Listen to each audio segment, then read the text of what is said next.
También David Treviño dice: ¿consideras que el hecho de que Gustavo Petro haya militado en un grupo guerrillero, pese a que perteneció al brazo político más no al armado, sea motivo suficiente para repudiarlo y hasta pedir su renuncia y creer que sería el peor gobernante del país, como consideran algunos? Obviamente no. Yo creo que a algunos se les olvida mucho que, por ejemplo, Bolívar, San Martín fueron gobernantes, porque Guerrero y Victoria en México fueron gobernantes, porque muchos líderes militares que han estado en contra del sistema han sido gobernantes. En México tienes a Plutarco Elías Calles, tienes a Cárdenas, tienes a Álvaro Obregón, tienes a Ávila Camacho, tienes gente que fue del ejército revolucionario. Entonces, el hecho de que Gustavo Petro haya pertenecido a un grupo armado hace muchos años, que lleve una larga trayectoria como legislador y como alcalde de Bogotá, con buenos resultados, yo creo que es lo relevante, ¿no?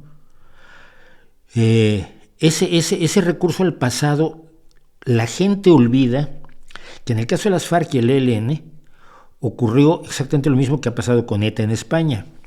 Es decir, tú te opones a la guerrilla, tú eres un demócrata, y tú te pasas la vida diciéndose a los guerrilleros: no, mira, es que esa idea que tienes tú de que haciendo huerfanitos, provocando dolor, llanto, tristeza, ruina de familias enteras, desconfianza en la sociedad, dolor, es el camino para un mundo mejor, pues nosotros estamos en desacuerdo contigo. Nosotros te invitamos a que entres a los procesos democráticos en los que nosotros creemos.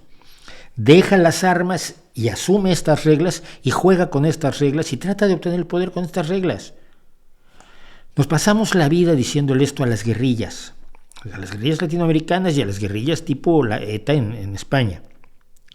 Un día, después de mucho trabajo, después de pactos, de acuerdos, de negociaciones, de acciones, por supuesto, policíacas y de las fuerzas de seguridad del Estado para reducir su fuerza y obligarlos a negociar, se logra que dejen las armas y entren al juego democrático como se los habíamos pedido todos nosotros. Por fin hemos logrado que ETA deje de matar y juegue democráticamente. Ah, no, es que no queremos que juegue democráticamente. ¿Cómo no? Pues sí, ese era toda la lucha. Toda la lucha era para que este grupo de personas que tienen ideas que a nosotros nos caen mal, pues son independentistas, son separatistas, bueno, pero que eso lo peleen en la democracia. Y ahora que lo hacen tampoco te gusta, ¿qué quieres hacer? ¿Empujar a los más radicales a volver a matar? Porque es lo que el PP parece estar queriendo hacer con ETA, con los restos de ETA, la mayor parte de ETA estuvo de acuerdo, finalmente se rindió hace 12 años ya. No entregó las armas, no ha entregado los recursos económicos, no ha entregado los pisos, no ha entregado los vehículos, no ha entregado las cuentas bancarias y las cuentas de inversiones en las que están los recursos de ETA, eso lo sabemos todos. Pero dejaron de matar y entraron en el juego democrático.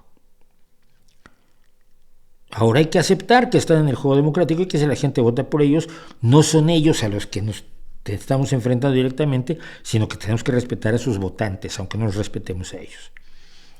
En el caso de Petro, creo que es exactamente lo mismo.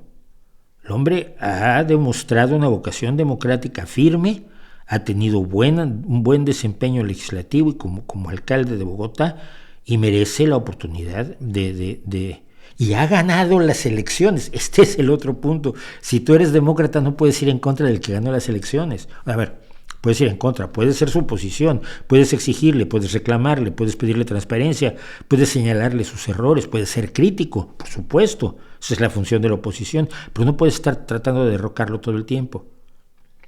Que es lo que se está tratando de hacer con Boric, es lo que se está tratando de hacer con Petro, y es lo que se está tratando de hacer con López Obrador, que yo tampoco soy amigo de López Obrador, al contrario, soy un claro opositor de López Obrador y de toda su gente, incluidos varios viejos amigos míos, pero jamás defendería yo el derrocamiento de López Obrador y que terminara irregularmente el plazo electoral, el mandato electoral para el cual fue legítimamente electo. Yo lo decía en la semana pasada respecto a las críticas que la izquierda le hace a la izquierda, que yo le hago a la izquierda, y las críticas que hace la derecha. Mis críticas son porque yo quiero una mejor izquierda, y yo quiero que Petro haga una gestión magnífica de izquierda, de lo más socialdemócrata posible, que mejore las condiciones de los más desprotegidos en Colombia sin por ello confrontar hasta llevar al golpe de Estado a las instancias económicamente y religiosamente y socialmente poderosas de Colombia. Y la derecha critica a Petro no para tener una mejor izquierda, sino para tirarlo, para derrocarlo. Y en ese momento, esa derecha que está atacando a Petro, que está atacando a Boric, directamente está demostrando que su vocación democrática es absolutamente simulada. La vocación democrática que pretenden tener no existe. Son demócratas cuando ellos ganan. Cuando pierden dejan de ser demócratas, y es lo que pasó en Chile, por cierto, que ha seguido habiendo además un gran debate conmigo porque la semana pasada hablé de la Unidad Popular. Es que ganó las elecciones y no estaba... Pero es que Fidel Castro andaba por ahí. Bueno, sí, pero no recuerdo yo que se hayan estatizado todas las empresas chilenas. No recuerdo yo que se haya declarado el partido único.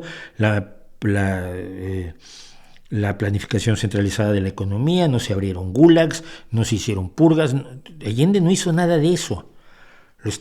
Lo condenas por asociación, y al final lo que me ha dicho la gente en los comentarios sobre la Unidad Popular la semana pasada es que Pinochet nos salvó y asesinó inocentes, torturó, violó, destrozó, hizo todo aquello que no te gusta que hagan los que asumen la lucha armada, pero a él sí se le aplaudes con la cantidad de dolor y de muerte que sembró.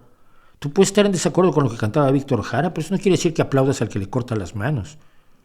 Es que por favor, la indecencia de esa derecha que siempre está organizando el golpe de Estado de una u otra forma es verdaderamente lamentable.